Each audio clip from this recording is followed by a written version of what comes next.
autre point qui est toujours aussi rattaché à la légitimité, mes bien-aimés, nous allons écouter. C'est la notion de la propriété. Alléluia.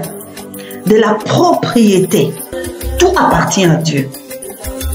Dieu, le créateur du monde. Tout lui appartient. Parce qu'il a tout créé. La parole de Dieu nous dit que même les dénominations, et c'est lui qui les a créées. Ce qui est vrai. Les anges qui sont aujourd'hui déchus et qui font le désordre là, ils étaient au début des anges célestes, créatures de Dieu. Et cette créature de Dieu, quand Dieu a ôté sa lumière sur eux et sa gloire, ils ont juste perdu cet éclat.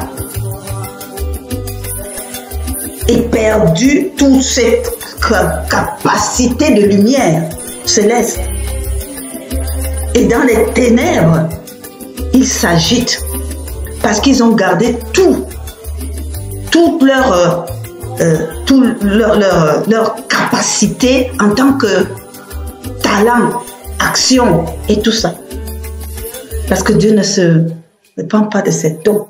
Ce qu'il t'a donné comme capacité, comme ça, il ne va pas venir reprendre. C'était pas pour lui, un peu lui, il est tout puissant. Donc ils sont partis avec ça. Et c'est pour ça que dans les ténèbres, ils s'agitent ainsi. Mais ça a été créé.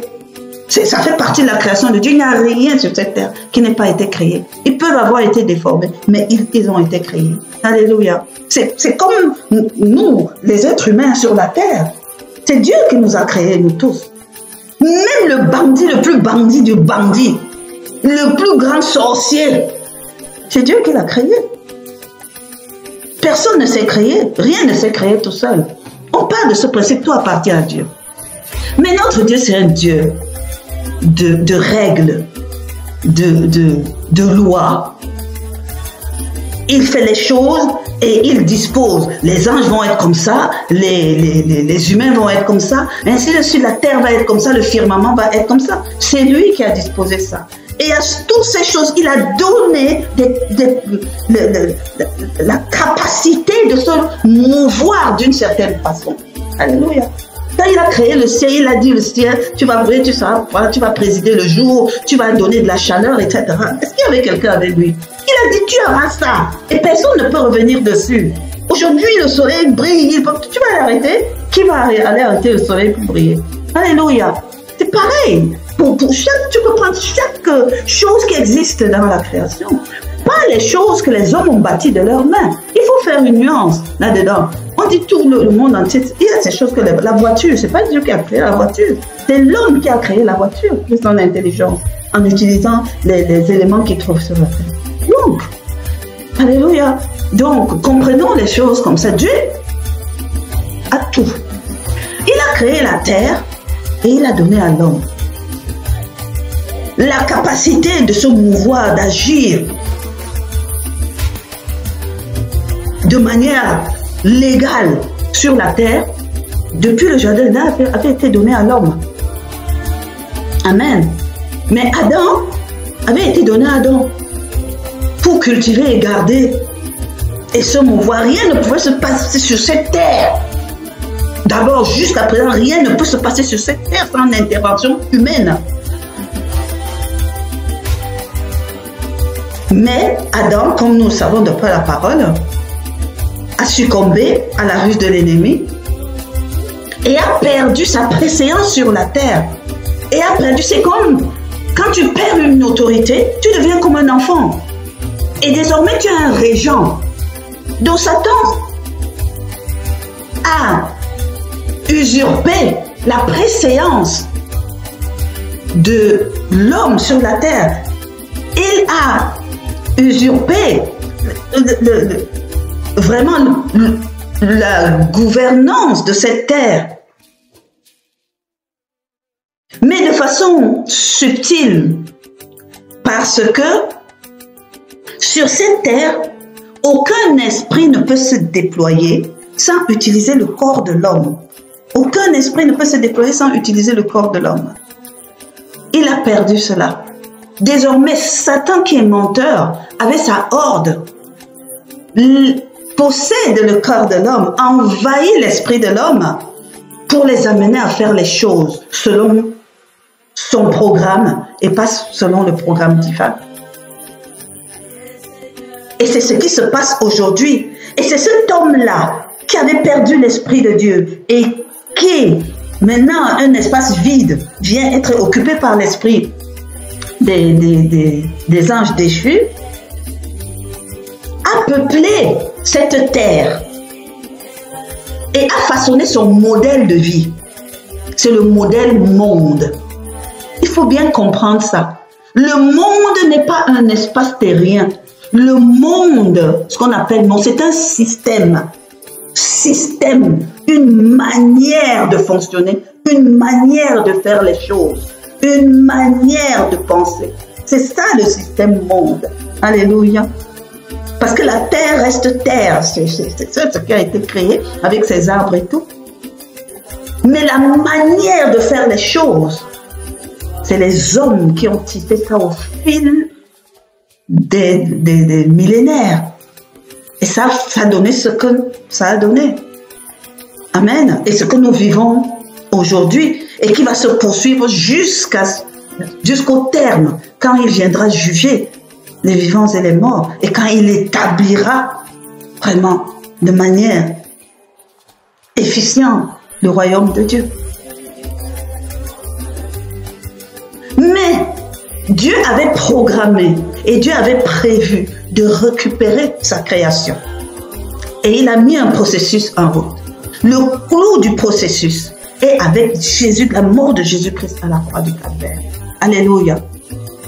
Parce qu'à ce moment-là, Dieu qui a prévu les choses, c'est passé par l'Ancien Testament, tout ce que vous voyez, etc., jusqu'à faire naître un roi pour un nouveau royaume qu'il voulait établir.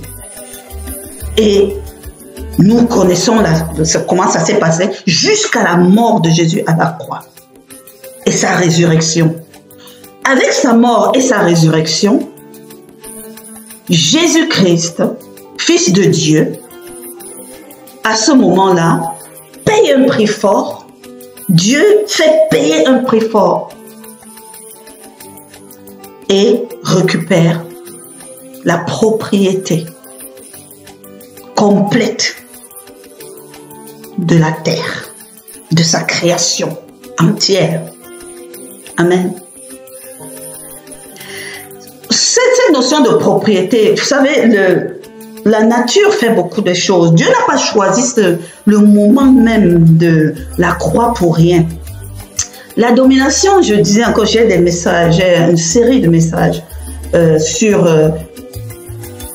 le boulevard de la domination, l'alliance de la domination avec l'Éternel, qui parle de ces choses. Je vous invite, pour ceux qui ont besoin de connaissances, d'écouter cette série de messages, c'est sur la chaîne YouTube, et de comprendre beaucoup de choses par rapport à notre positionnement chrétien. La loi du dominium, c'était lorsque nous sommes sous le règne de Rome et de César. On dit souvent, à un moment on a dit Babylone c'est le monde. Ensuite, l'Égypte c'était le monde et Rome a été le monde. Mais bien sûr, parce que même avec la vision de Daniel, nous voyons bien que des pouvoirs vont chasser d'autres pouvoirs et chasser d'autres pouvoirs vont chasser d'autres prééminences. Au temps de Rome, ils avaient une manière de faire les choses et ils dominaient sur le monde parce que tout le monde avait le regard sur Rome. Voilà, donc la période gréco-romaine, ils ont un modèle de fonctionnement et Dieu notre Père a choisi ce temps-là pour pouvoir faire accomplir par Jésus-Christ le sacrifice qu'il devait accomplir. Parce que ça répondait très bien à ce que l'Éternel Dieu notre Père voulait faire. Et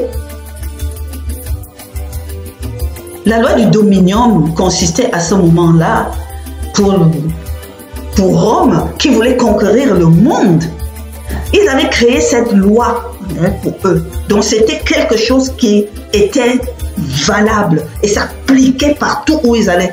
Ils avaient créé la loi. Mais comme ils voulaient conquérir le monde, ils ont décidé que cette loi devait être acceptée et appliquée partout. Ils avaient une puissante armée. Pour eux, si leur armée rentre chez toi et te domine dans la bataille ou dans la guerre, tu te soumets. Désormais, ton territoire et leur territoire, ils s'établissent et vous-même, vous travaillez pour payer les tributs à Rome. Et ça devient un territoire romain sous la gouvernance de César. Et ils ont fait comme ça. Et les règles de possession de ces choses physiquement, c'était leur bataille, leur guerre. Ils avaient confiance en leur armée. Ils avaient une puissante armée. On dit aujourd'hui que les généraux, les livres d'histoire disent que les généraux romains étaient intelligents, c'est-à-dire ils avaient une intelligence tacticienne, une intelligence de guerre, telle que quand ils arrivaient quelque part, ils initiaient des méthodes et personne ne les résistait. Alléluia. Donc on peut imaginer comment quelqu'un est fort. De manière naturelle, Dieu a utilisé ça pour pouvoir imposer lui, sa domination et ce qu'il voulait faire. Renverser la situation et racheter, reprendre, acquérir de nouveau ce que l'homme avait perdu. Et quand on dit qu'une puissance humaine domine le monde, nous sommes en train de parler parce que le monde, nous l'avons dit, est influencé par Satan. Donc, quelque part, toute cette tactique, c'est les systèmes sataniques qu'ils avaient mis en place.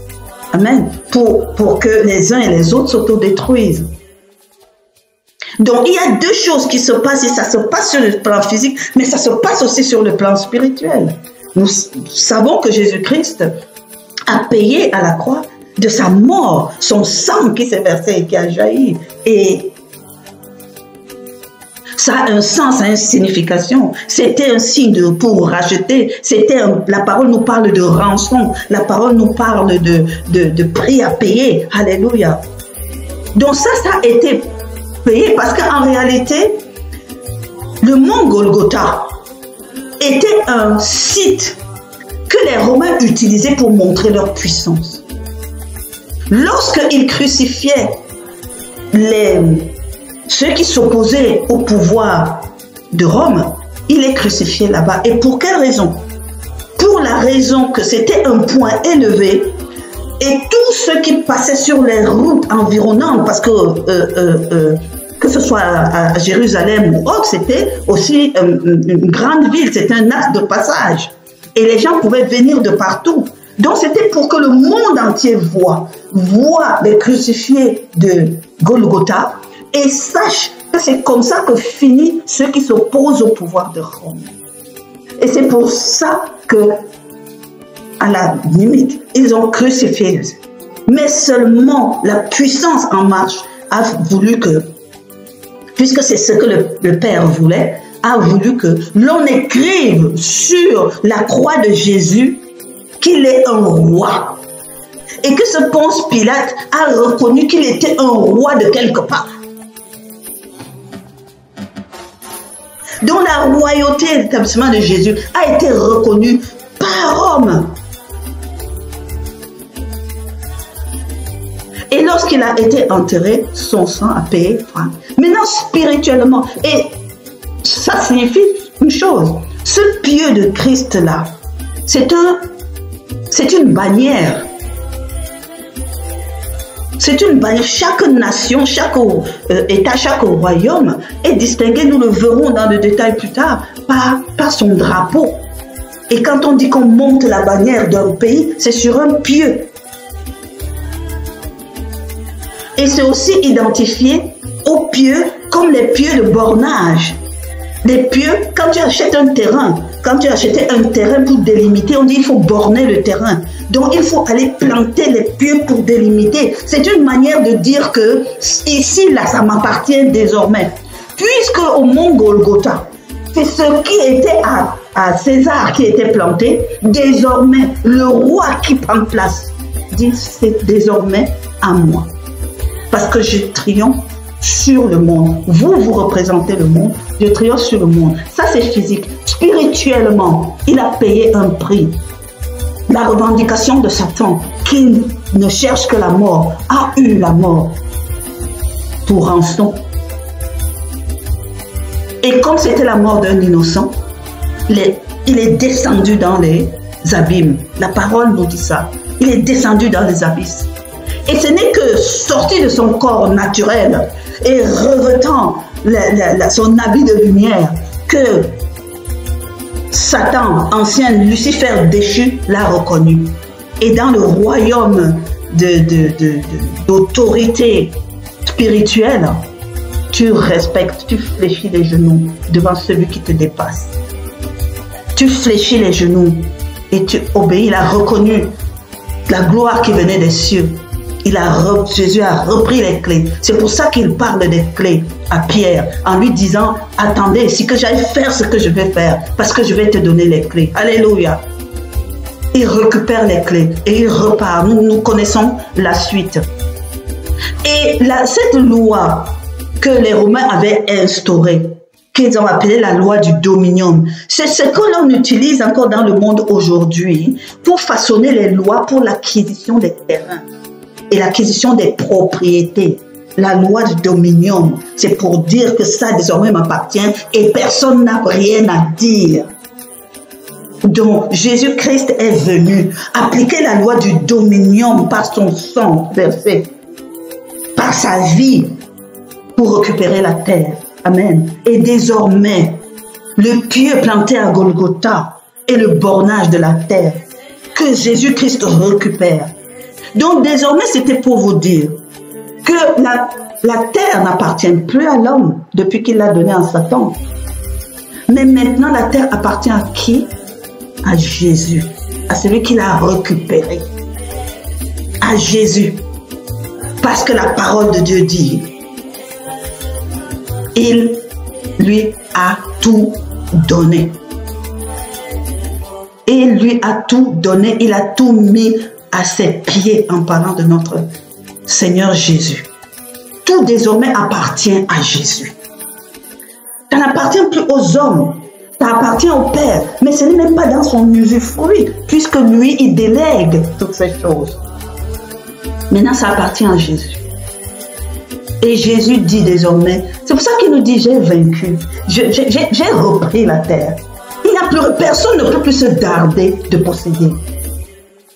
Ni les hommes, ni Satan, j'ai repris. Et désormais, voilà ce que je vais faire. Désormais, j'établis mon royaume. Mais le système là que les hommes ont mis ne m'intéresse pas. Je veux y établir un système céleste. Je veux y établir un système de Dieu. Je veux établir un nouveau système. Et je veux y mettre des nouvelles créations. C'est ce que moi j'ai appelé l'immigration choisie. Dans le monde là, je me mets mes critères de sélection pour ceux qui viennent dans le royaume. Et la Bible nous en parle. Alléluia. Et c'est aussi dans ce cadre qu'ils disent, pour appliquer cette politique d'immigration, je vous dis, recevez mon pouvoir, recevez la délégation de mon pouvoir et allez jusqu'aux extrémités de la terre, faire des nations mes disciples.